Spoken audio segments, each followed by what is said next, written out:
Assalamualaikum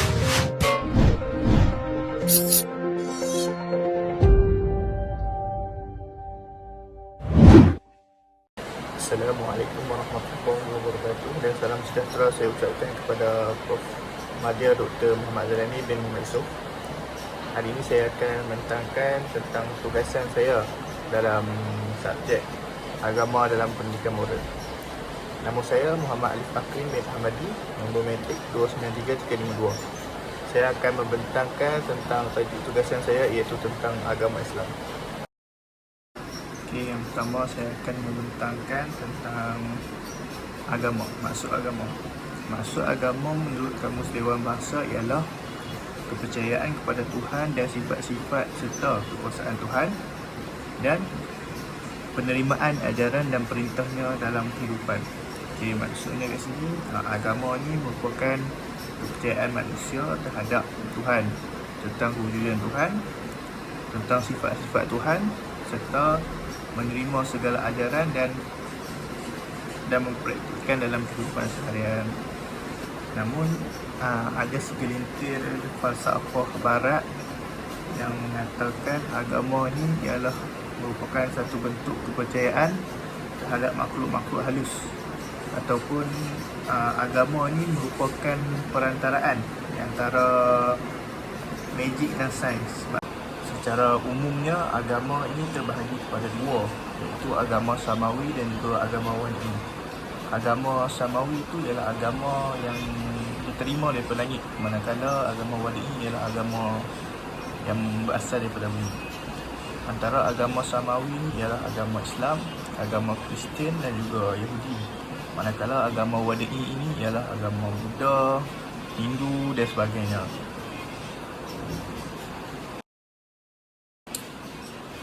Di Malaysia, semua rakyat Malaysia diwajibkan mempunyai agama ataupun diwajibkan menganut agama, tidak kira agama apa.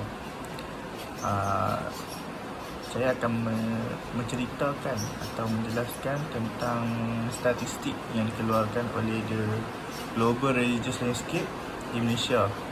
Di Malaysia, ratusan penganut agama Islam ataupun umat Islam adalah sebanyak 63.7% daripada jumlah rakyat Malaysia. Dan yang kedua ialah agama Buddha yang tertinggi, kedua yang tertinggi penganutnya di Malaysia, iaitu sebanyak 17.7%, diikuti dengan agama Kristian yang mempunyai penganut seramai 9.4% daripada rakyat Malaysia. Namun walaupun rakyat Malaysia diwajibkan menganuti agama, namun tetap ada segelintir yang masih tidak menerima agama. Mereka ni digelar sebagai golongan etis, tidak mempercayai mana-mana agama. Tapi sebagai rakyat Malaysia patut mempunyai agama jika mengikut dalam perlembagaan, iaitu mengikut perlembagaan Malaysia, iaitu rukun negara yang rakyat Malaysia haruslah mempercayai Tuhan, iaitu kepercayaan kepada Tuhan. Okay, seterusnya saya akan menerangkan tentang agama Islam. Agama Islam ini merupakan sebuah agama yang memiliki penganut yang paling ramai di dunia juga, yang merupakan agama yang terbesar di dunia. Okay, menurut Syekh Muhammad Naqib Al-Atlas, Islam adalah agama yang benar dan suci di sisi Allah dan merupakan agama bagi umat Islam di seluruh muka bumi. So maksudnya Islam ini merupakan agama yang sangat suci di sisi Allah, kerana agama yang benar. Islam ni perkataan Islam ni berasal daripada beberapa perkataan. Yang pertama ialah asalmu, yang maksud perdamaian. Dalam Islam ni sangat menitikberatkan tentang perdamaian, menitikberatkan tentang masyarakat perlu hidup aman damai. So maksudnya tak boleh berlaku perbalahan. Yang kedua ialah daripada perkataan selama, yang maksud taat. Sebagai umat Islam, perlulah taat dan patuh pada perintah Allah, dan sentiasa melaksanakan segala perintah Allah serta meninggalkan larangannya. Yang ketiga, daripada perkataan salim, yang maksud bersih dan suci. Seperti maksud agama Islam tadi ialah agama yang suci. So maksudnya agama Islam ni mementingkan ialah sebuah agama yang bersih dan suci daripada perkara-perkara yang mungkar, perkara-perkara yang tidak diredai oleh Allah. Kataan yang keempat ialah salam, itu selamat. Macam yang asalmu Islam mementingkan perdamaian, Islam juga mementingkan keselamatan, mementingkan umatnya menjaga keselamatan diri dan keselamatan keluarga dan sebagainya. Islam ni juga ialah sebuah agama yang syumul. Apa itu syumul? Syumul itu ialah suatu agama yang menyeluruh. Islam ni ialah agama yang menyeluruh daripada pelbagai bidang. Tidak kira bidang seperti pekerjaan, undang-undang, pemakanan dan sebagainya. Maksudnya di setiap perbuatan umat Islam tu perlu ada tentang Islam. Sebagai contohnya, dalam pemakanan, umat Islam jika sebelum makan, umat Islam ditekankan supaya membaca doa makan. Hal ini menunjukkan kita rasa syukur kepada Allah yang memberikan makanan kepada kita. Kita juga perlu membersihkan diri sebelum makan. Maksudnya untuk kita menghormati makanan tersebut sebagai rezeki daripada Allah. Khususnya agama Islam ni ialah agama yang mudah, iaitu sering memudahkan umatnya dalam pelbagai bentuk juga. Seperti dalam peraturan, jika tiada umat Islam juga boleh berpandukan agama Islam untuk laksanakan satu peraturan. So kita dapat menjaga peraturan tersebut dan mendapat keredaan Allah. Seterusnya saya akan masuk dalam ibadah dalam Islam. Okay. Ibadah ni diambil daripada satu perkataan dalam bahasa Arab, iaitu abada, yang bermaksud menyembah. Sebagai umat Islam, kita perlulah menyembah Allah. Bagaimana cara kita menyembah Allah tu? Dengan melaksanakan segala perintah Allah dan meninggalkan segala larangannya. Tujuan ibadah ni ialah untuk mendidik dan melahirkan seseorang Muslim yang baik. Maksudnya, jika kita melaksanakan ibadah tu, menunjukkan kita seseorang Muslim yang sangat baik dan patuh kepada perintah Allah. Selain itu, tujuan ibadah ini adalah untuk melahirkan Muslim yang berdisiplin. Bagaimana dia dapat melahirkan Muslim yang berdisiplin? Ialah dengan melaksanakan ibadah solat 5 waktu. Apabila seorang Muslim menjalankan ibadah 5 waktu tersebut, maka boleh dianggap sebagai seorang disiplin yang sentiasa menjaga solat 5 waktu tersebut. Yang seterusnya dapat melahirkan Muslim yang penyabar. Tujuan ibadah yang dapat melahirkan Muslim yang penyabar adalah dengan berpuasa di bulan Ramadan. Dapat mendidik Muslim supaya bersabar daripada melakukan perkara-perkara yang membatalkan puasa. Sebagai contoh, makan dan minum, mengeluarkan kata-kata yang kesat dan sebagainya. Seterusnya pula, ia dapat memupuk perbudakan antara masyarakat. Bagaimana ia dapat memupuk? Ketika kita menunaikan zakat, seorang yang menunaikan zakat zakat tersebut akan diagihkan kepada golongan yang kurang berkemampuan. So maksudnya kita akan saling membantu. Dalam dapat memupuk perpaduan juga, apabila kita solat 5 waktu di masjid, segala status seperti jawatan, kekayaan, semua tu ditolak tepi dan kita akan bersatu dalam menjalankan ibadah kepada Allah. So dapat mengeratkan hubungan silaturahim sama umat Islam. Yang terakhir, tujuan ibadah ialah memupuk perpaduan umat Islam sedunia. Apabila umat Islam menunaikan haji di Mekah, kita dapat berkumpul semua umat Islam di dunia, tidak kira bangsa, bahasa, negara. So secara tidak langsung dapat mengukuhkan perpaduan antara umat Islam. Seterusnya kita akan masuk yang slide yang seterusnya, iaitu pembahagian ibadah.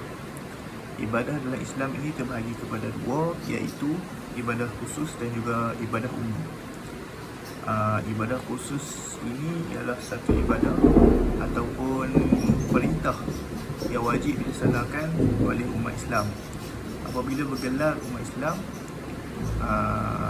seorang itu wajib melaksanakan perintah ini, dan jika tidak dilaksanakan akan mendapat dosa. Ibadah khusus ini juga ialah bersifat taufiqiyah, iaitu sebagai umat Islam perlu melaksanakannya mengikut cara Rasulullah SAW dan tidak boleh mengubah caranya secara suka-suka. Sebagai contoh, antara ibadah khusus adalah dalam rukun Islam, iaitu solat 5 waktu sehari semalam, berpuasa di bulan Ramadan, menunaikan zakat dan juga melaksanakan haji bagi golongan yang berkemampuan. So perintah ini adalah wajib dilaksanakan, dan jika tidak dilaksanakan akan mendapat dosa. Manakala yang kedua ialah ibadah umum. Ibadah umum ini ialah ibadah selain daripada ibadah khusus. Maksudnya ibadah ini ialah ibadah yang untuk menambah keredaan kita kepada Allah, meningkatkan keredaan kita daripada Allah. Maksudnya kita melaksanakan amalan-amalan tambahan untuk mendapatkan pahala lebih. Sebagai contoh yang boleh dibuat ialah solat sunat, iaitu solat sunat qabliyah dan ba'diyah, solat sunat tahiyatul masjid, solat sunat witir. Maksudnya umat Islam juga boleh melaksanakan puasa sunat, iaitu pada hari Isnin dan Khamis. Namun ada juga ibadah umum ni yang tidak boleh dilaksanakan mengikut syariat Islam. Contohnya, dalam Islam tidak membenarkan Muslim untuk berpuasa pada 1 Syawal. Jadi kita tidak boleh berpuasa pada 1 Syawal kerana ia telah dihalang dalam syarak. Saya akan meneruskan dengan mengenai akhlak dan moral dalam Islam. Dalam Islam ini sangat mementingkan umatnya untuk menjaga akhlak. Sebagai contoh, akhlak dengan manusia dan juga akhlak dengan Allah Subhanahu Wa Taala. Untuk menjaga akhlak dengan Allah Subhanahu Wa Taala, umat Islam mestilah melaksanakan segala perintah Allah dan meninggalkan larangannya. Maksudnya kita menjaga akhlak dengan Allah sebagai hamba-Nya yang sentiasa melaksanakan perintah. Jika menjaga akhlak sama manusia, kita mestilah sentiasa menjaga pertuturan, menjaga adab dan sentiasa menghormati. Hal ini untuk menjaga nama baik kita, nama baik keluarga dan juga nama baik Islam. Dalam Islam juga sangat mementingkan akhlak dengan ibu bapa. Ibu bapa ini sangat perlu dihormati, kerana dalam Islam tanpa ibu bapa ni kita ni tidak dapat dilahirkan, kita juga tidak dapat mengenal dunia. So ibu bapa ini merupakan kepentingan kepada kita. Jadi hormatilah ibu bapa dan jangan derhaka kepada ibu bapa. Dan jika kita derhaka, azab Allah tu amat pedih. Akhir sekali saya akan mentangkan tentang isu dan masalah agama yang sering kali berlaku dalam masyarakat. Isu dan masalah yang pertama yang selalu berlaku ialah Islamofobia, iaitu ketakutan atau pandangan prejudis terhadap ajaran Islam. Islam sentiasa dipandang negatif oleh pihak-pihak tertentu. Sebagai contoh, mereka menganggap Islam ini adalah agama teroris, agama yang keras. Padahal perkara tersebut terjadi akibat pihak-pihak yang tidak bertanggungjawab yang menggunakan nama agama Islam. Islamofobia ni juga ialah diskriminasi. So maksudnya mereka tidak memandang agama Islam sebagai agama yang baik. So jadi mereka menganggap semua orang Islam ni adalah teroris. Yang kedua, masalah dan isu sering berlaku ialah ajaran sesat. Di Malaysia terdapat banyak kes ajaran sesat yang berlaku, yang muncul. Ajaran sesat ni adalah ajaran yang menyeleweng akidah umat Islam dan dah terpesong daripada ajaran yang sebenar. Umat Islam seringkali terikut dengan ajaran sesat ni disebabkan mereka kurang pegangan terhadap agama, kurang pegangan terhadap ajaran Islam, iaitu mereka kurang ilmu. So apabila mereka nampak satu ajaran tersebut hampir dengan agama Islam, mereka akan mudah terikut dan mudah terpedaya. Agama Islam, ajaran sesat ni banyak menarik golongan tua, golongan yang seringkali yang mudah terpengaruh, golongan muda. Jadi perkara ni harus dititik beratkan untuk mengelakkan umat Islam daripada terpesong ke jalan yang salah. Yang ketiga, masalah ataupun isu yang sering berlaku ialah amalan khurafat. Di Malaysia, amalan khurafat ni sangat berleluasa. Hal ini disebabkan mereka kurang pengharapan kepada Allah untuk mendapatkan suatu perkara. Sebagai contoh, mereka inginkan kekayaan, namun mereka tidak percaya dengan doa dan usaha akan dapat mencapai kekayaan tersebut. Oleh itu, mereka menggunakan cara yang salah untuk mendapat kekayaan. Mereka menggunakan amalan-amalan khurafat, menentukan Allah dan mendoakan Allah. Mereka memuja jin dan syaitan untuk membantu mereka menjadi kaya. Jadi perkara ini amat bertentangan dengan Islam dan merupakan satu dosa yang besar dalam Islam. Jadi perkara ini juga harus ditentang dengan sebaik mungkin untuk mengelakkan berlaku pada masa akan datang lagi. Yang terakhir, isu dan masalah yang sering berlaku di Malaysia ialah pengaruh media luar. Pada zaman teknologi ini, maklumat-maklumat ataupun pengaruh-pengaruh daripada luar senang disebarkan kepada rakyat Malaysia, terutama golongan muda yang sentiasa menghabiskan masa mereka dengan gadget-gadget. Bagi contoh, ada orang muda mengikut budaya-budaya barat seperti memakai pakaian-pakaian yang tidak sopan, pakaian-pakaian yang tidak membuka aurat, dan mengikut budaya-budaya yang tidak sihat daripada barat. Hal ini menunjukkan mereka ini tidak berpegang teguh dengan ajaran agama Islam dan sekaligus akan memburukkan nama agama Islam. Ada juga pengaruh dan budaya luar, iaitu LGBT yang senang diterima akibat disebarkan di media sosial. Jadi mereka menganggap LGBT ni adalah satu golongan yang perlu diberi peluang, iaitu mereka akan bersifat liberal, berfikiran liberal. Jadi mereka akan menganggap LGBT ni adalah satu perkara yang biasa. Namun pada hakikatnya LGBT ni adalah satu ajaran atau budaya yang sangat bertentangan dengan Islam, iaitu perkara yang dimukai oleh Allah Subhanahu Wa Taala. Secara kesimpulannya, agama ni amat penting dalam kehidupan seharian manusia. Jadi sebagai manusia haruslah memiliki agama. Sebagai contoh, agama Islam. Agama Islam ni agama yang sangat mudah, agama yang sangat indah. Jadi umat Islam haruslah menjaga nama baik Islam dan sentiasa melaksanakan perintah Allah, meninggalkan larangannya. Sebagai umat Islam juga akan perlulah menegakkan syiar Islam dengan menjadi contoh dan tauladan kepada agama lain, dan sentiasa menjaga nama baik agama. Okey, sekian saja daripada saya. Terima kasih.